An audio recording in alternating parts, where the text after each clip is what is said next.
A través de un estudio médico, un grupo de especialistas intenta explicar el padecimiento al que fue sometido Jesucristo antes de morir en el madero.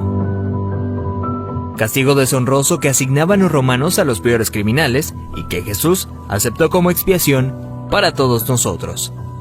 Con 33 años de edad, Jesús sufrió el castigo más cruel y abominable, ocasionándole una muerte lenta y extremadamente dolorosa, padeciendo al menos unas 18 horas.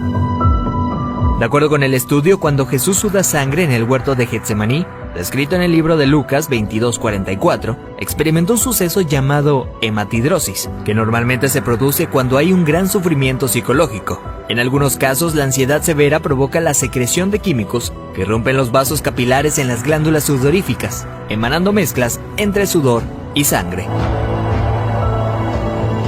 La madrugada en la que Jesús fue arrestado, ya debilitado por lo que le habría sucedido en el huerto, fue llevado ante Sanedrín y Caifás, el sumo sacerdote. Fue golpeado por los soldados, quienes le pusieron una venda en los ojos para burlarse de él, le escupían y le abofeteaban. Para este entonces, a raíz de los golpes, ya su rostro empezaba a hacerse irreconocible debido a la hinchazón. Los azotes que Cristo recibió de los romanos eran a causa de otro término terriblemente brutal. El látigo que utilizaban los soldados estaba compuesto por tiras de cuero trenzado con esferas de metal entretejidas. Cuando este impactaba contra la carne, provocaba severos moretones y contusiones, mismas que se abrían con los demás golpes. No contentos con esto, el artefacto con el que se flageló a Jesucristo también tenía pedazos de hueso afilado, provocando además cortadas profundas mientras lo golpeaban. De acuerdo con estudios realizados por historiadores forenses, con frecuencia, quienes eran flagelados con este tipo de látigos llegan a tener exposición de la espina dorsal debido al desgarramiento de la espalda, pues los golpes iban desde los hombros, pasando por la espalda y las piernas, hasta llegar a los muslos, produciendo que la carne del individuo cuelgue en forma de tiras.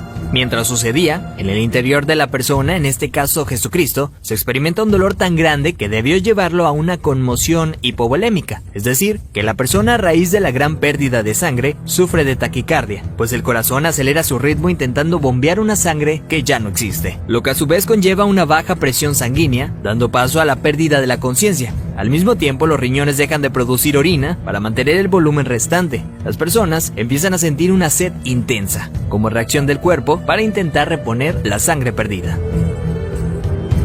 Para este entonces Jesús estaba tan débil que caminar debió ser extremadamente difícil. Aún así tuvo que cargar el pesado madero de aproximadamente 75 kilogramos hacia el lugar de su ejecución. Durante el trayecto nuestro Señor fue humillado, escupido, despreciado por la multitud hasta que se desplomó. Evento que sirvió para que un soldado romano le diera la orden a Simón que llevara el madero un tiempo por él.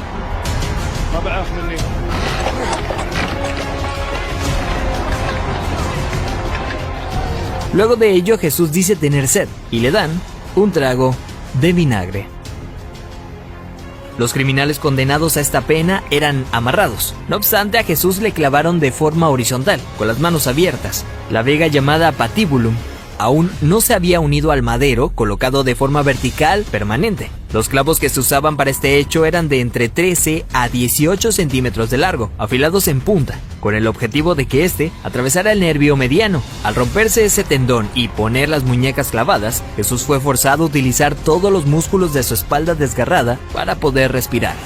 Ya colgado, casi sin poder respirar, al clavarle los pies en el madero, triturando los nervios de los pies, debió haber sufrido dislocación de los hombros, situación que se confirma en el Salmo 22:14, cuando dice: «Dislocados están todos mis huesos».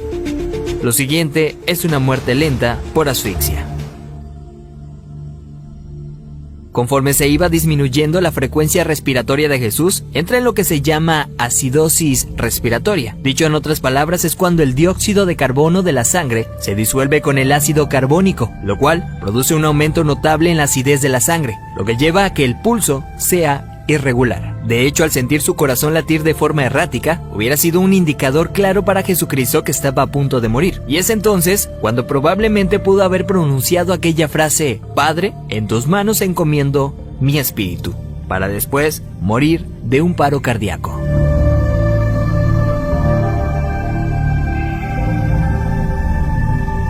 A diferencia de otros crucificados, los huesos de Jesús no fueron quebrados. Esto lo hacían para evitar que las personas que pasaban por esto subieran las piernas hacia arriba y con estas se ayudaran para poder respirar. Así, la muerte era rápida en cuestión de unos minutos. Sin embargo, Jesús no pasó por esto, y se sabe porque en registros romanos, allá 2 años después, soldados describen el hecho, confirmando lo que ya estaba predicho en el Antiguo Testamento acerca del Mesías, donde se menciona que ningún hueso será quebrado. Salmos 34:20. Según dichos registros, un soldado romano clavó en Jesús una lanza en el costado derecho para confirmar su deceso. La lanza penetró el corazón, por tanto cuando sacó la lanza, del orificio salió un fluido claro como el agua, seguido de un gran volumen de sangre, tal como lo describe el apóstol Juan en su Evangelio, testigo presencial de los hechos.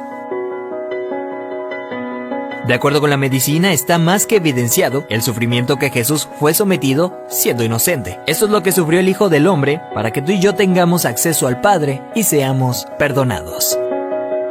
Veracidad News.